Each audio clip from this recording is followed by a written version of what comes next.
Let's compare integrals and series.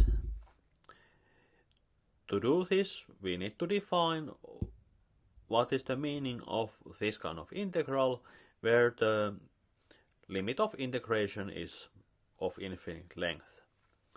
Well, to handle this bound in the integral, we will just make the definition that we will calculate the integral to some finite number c, and then we will take the limit as c goes to infinity. Then we can see that integrals and series which look the same will behave in the same manner.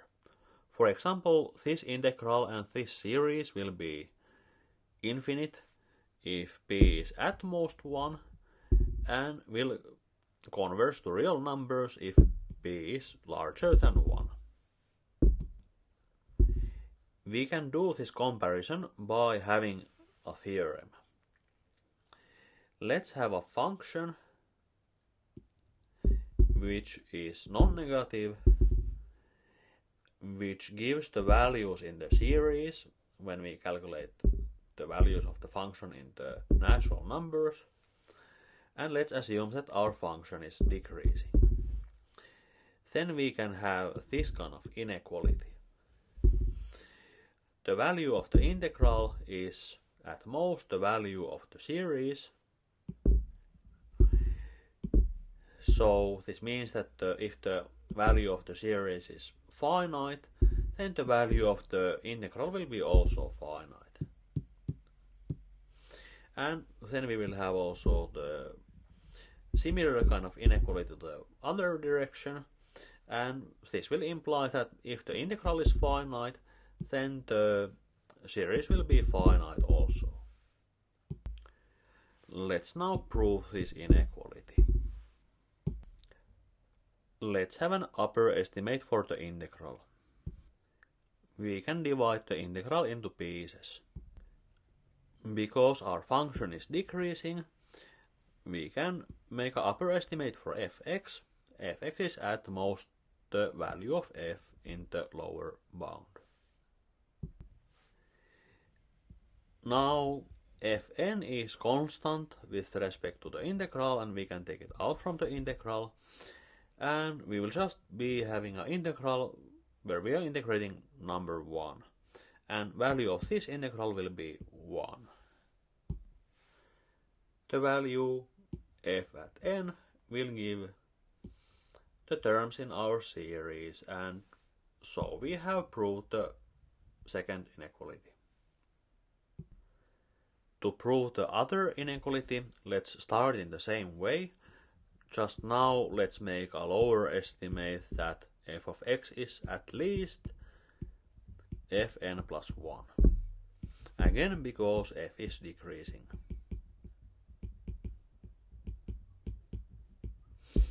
Now we can take this constant fn plus 1 out from the integral, and what we are left with is some integral where we are integrating number 1. The value of the integral is 1, and the terms what we will obtain here are terms an plus 1, and because our index n will start from 1, the first one is a2.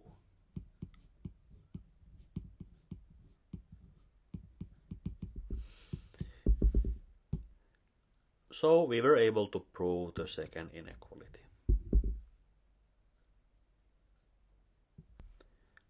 Let's now study this integral.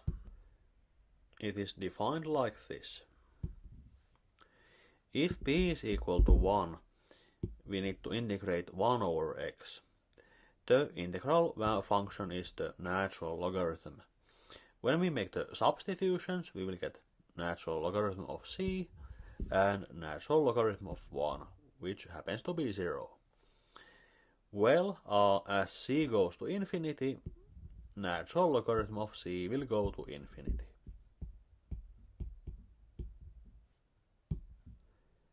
So our integral will diverge if p is equal to 1.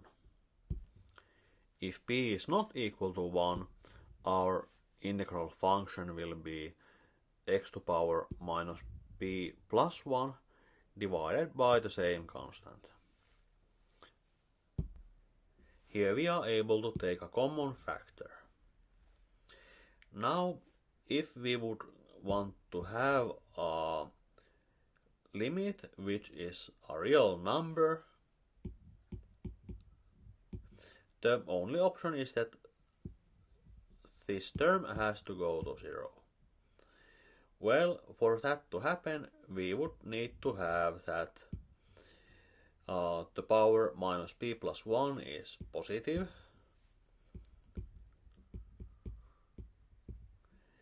So we need to have that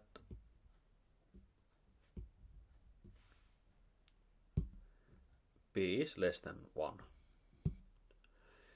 On the other hand, if p is less than 1, then the power will be negative. And then what will happen? This term here, it will go to infinity.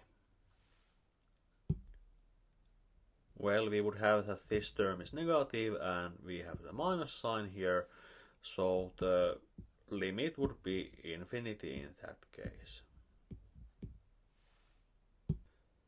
So our series will be infinite for these values of p and this real number for these values of p.